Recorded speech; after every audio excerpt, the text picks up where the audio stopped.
present George Edwards in Frankenstein.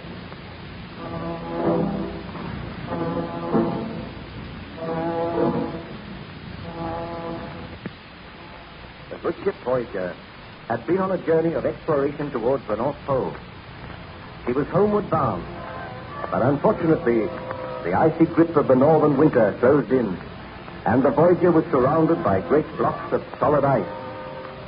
Her captain and crew were prepared for a weary wait before the thaw set in, and they could continue their journey home.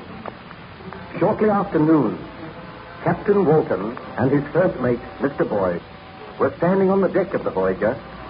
They looked out across the icy waste.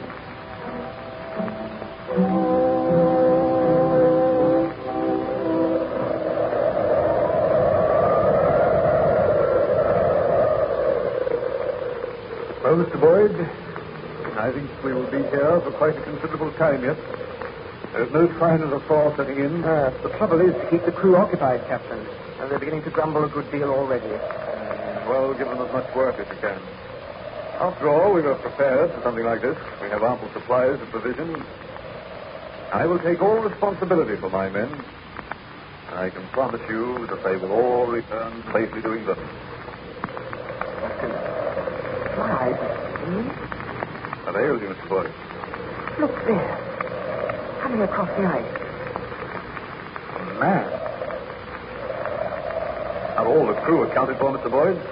No one has left the vessel, sir. Ahoy there! Boyd. The ship here. No, I must be dreaming. This is another secret of my tortured brain. I can assure you this is a ship.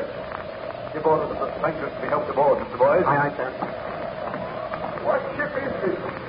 Whither are you bound? My men are telling to help you aboard now, sir. Bring him up that rope ladder. Steady there. Stranger appears to speak good English. Yeah? I wonder where he came from. I can't understand it. A man wandering about all alone out here. The wind and the snow is howling about. They're bringing him aboard now, sir. Who is the captain of this vessel? I am, Captain. My name is Walton. I fear there is this vessel bound.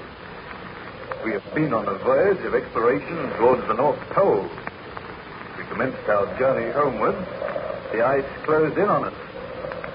We are staying here until the thaw sets in. May I crave your hospitality and shelter? Most certainly, sir. May I ask your name? Victor Baron Frankenstein. I am ill and weak. Careful, he will fall. All right, sir, I have him.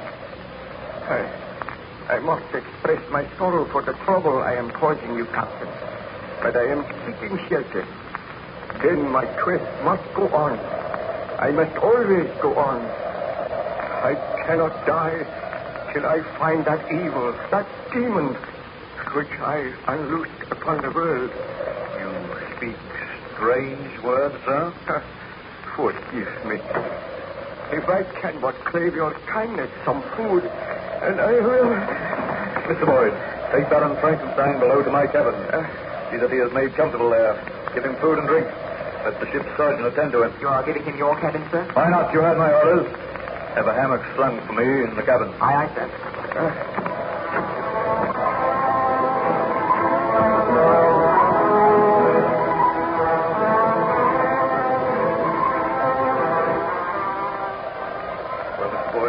How does the stranger progress? We put him to bed, sir. He slept for quite a long time.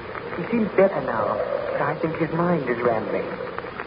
Why do you say that? Well, ever and anon he speaks of some demon, some fearful monster.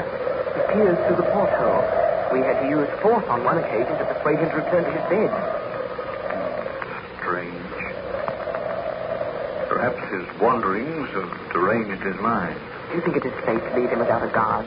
Do you think we should take the precaution of locking your daughter? He appears to be a gentleman. No doubt he has a strange story to tell. Has he mentioned anything which might supply a key to this mystery? Or why he was wandering about here in these icy wastes? He said that he was searching for an evil spirit. for a destroyer, a taker of human life. Something about the man which makes me afraid, sir. Oh, boy, the man can do you no harm. I will go down and speak with him myself. Do you wish me to accompany you, Captain? No, I will go alone. But, should he become violent? Oh, the man is weak and ill. How can he become violent? He struggled with us when we dragged him away from the porthole. He says he must be watching. Forever watching. Poor devil. I will try to persuade him to tell me his story. Wait here on deck, Boyd. I will send for you if I need you.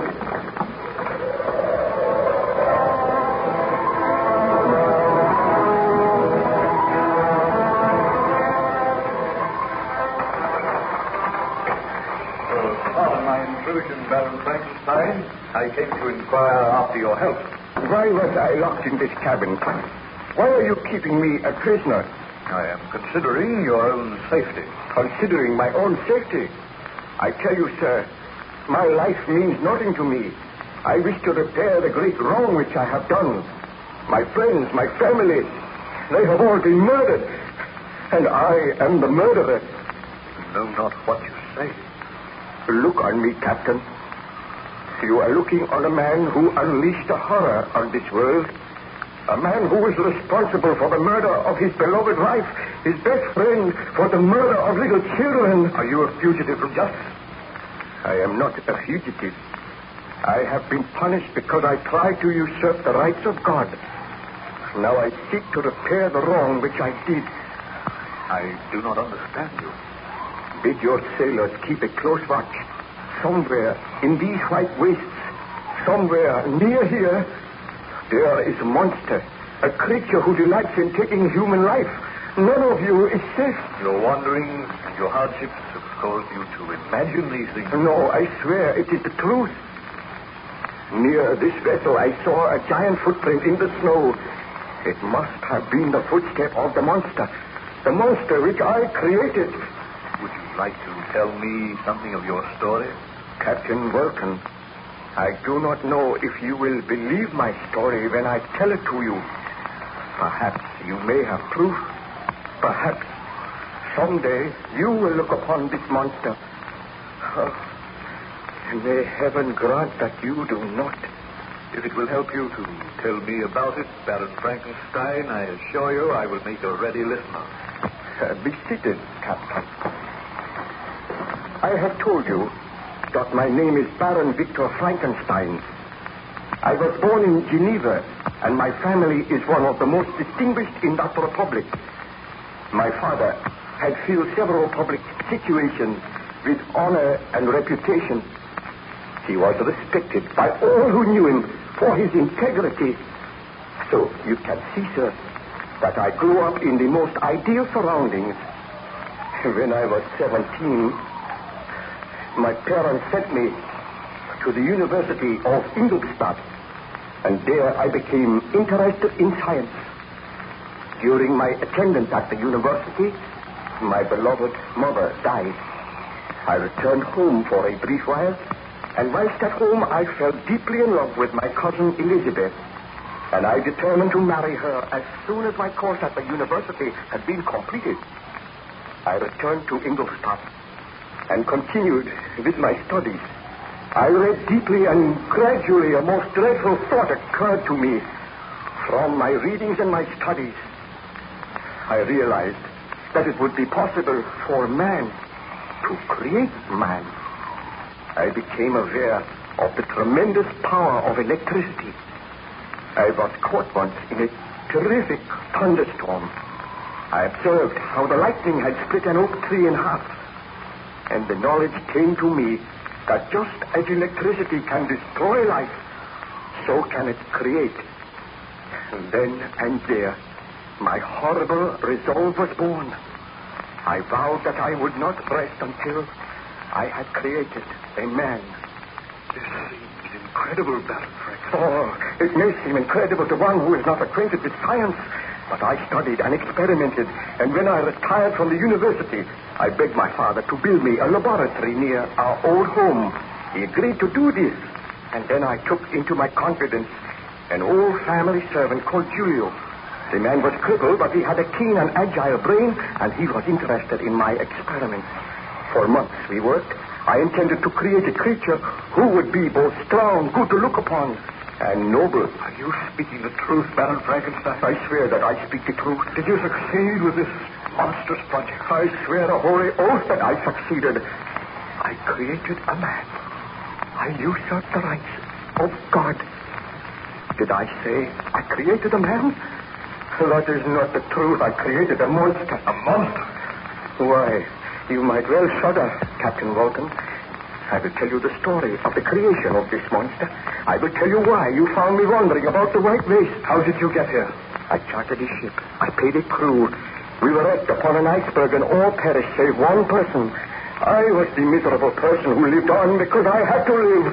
I cannot die until I have destroyed that which I have created. But if you created this monster in Geneva, what is it doing here out in the white waste of the north?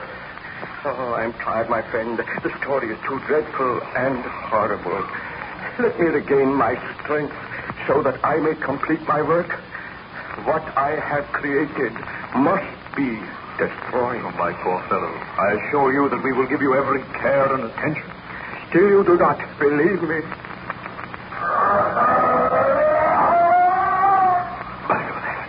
What was that? The monster, it is here, aboard the vessel. That was the most ghastly laugh I have ever heard. Open that door. Let me complete my work now. Did you hear that? Stand aside. No, we shall not open this door. Mr. Boyd! Mr. Boyd! Come down at once and bring a pistol with you!